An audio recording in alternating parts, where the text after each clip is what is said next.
Donc je vois qu'il y a pas mal de monde qui a des lunettes ici.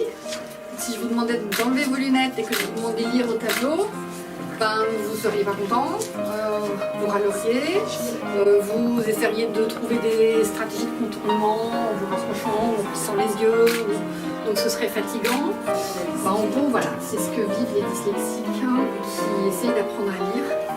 Ils n'y arrivent pas, donc au début ils sont pas bons en français, et puis après quand arrive le collège, ben, ils n'arrivent pas à lire non plus l'énoncé de maths, donc ils deviennent nuls en maths, après ils deviennent nuls en histoire, ils deviennent nuls, etc.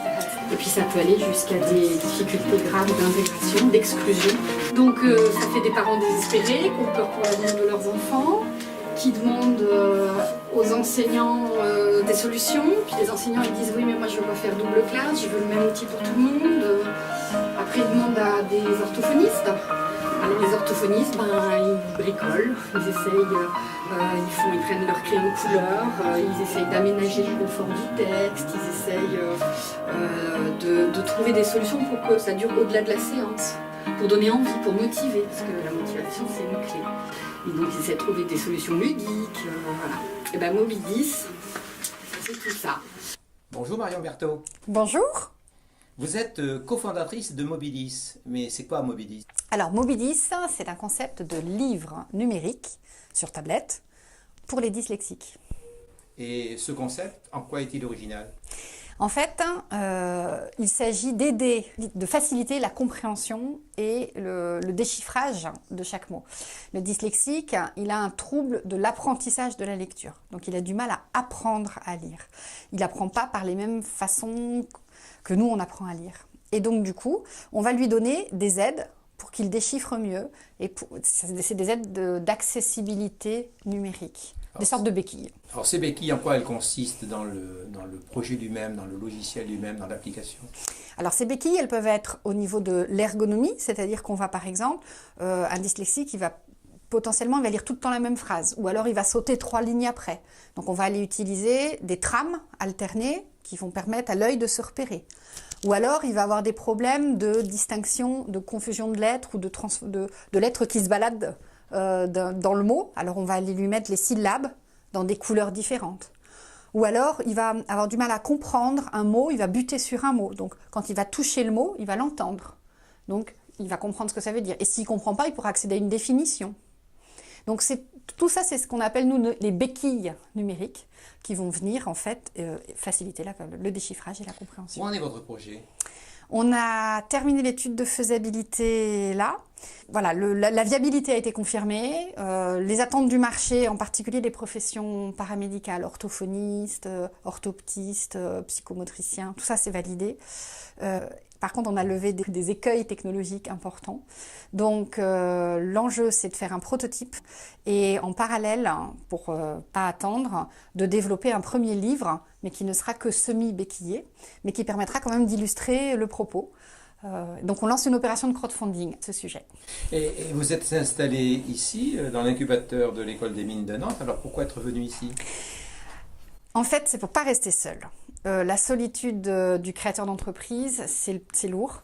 Alors, on n'est pas seul.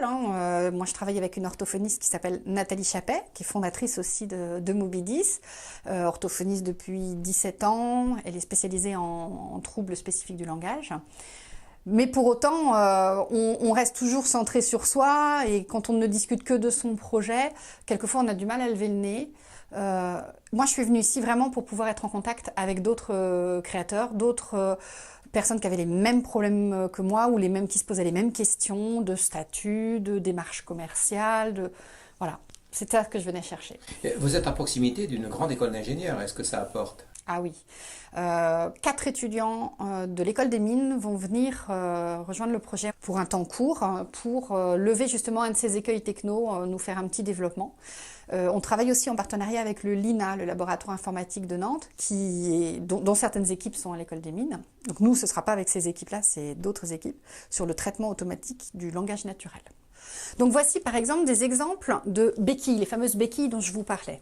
Ici, on a une gestion de la RES. La RES, c'est l'ensemble de mots qui fait sens. Sur la forêt de la mare. Ça, c'est un ensemble, un groupe. Ça va permettre au lecteur de comprendre que ce texte-là, il faut le comprendre intégralement. Et s'il n'arrive pas à lire un mot et qu'il veut l'entendre, Maintenant, on va pouvoir lui lire le mot, doucement. doucement, De même, on va pouvoir aller colorer, là c'est ce qu'on a ici, colorer les syllabes. Donc ça, c'est une méthode syllabique d'apprentissage de la lecture qui va permettre de décomposer fort, jeu, rond et d'éviter que les lettres se baladent d'une syllabe à l'autre, par exemple.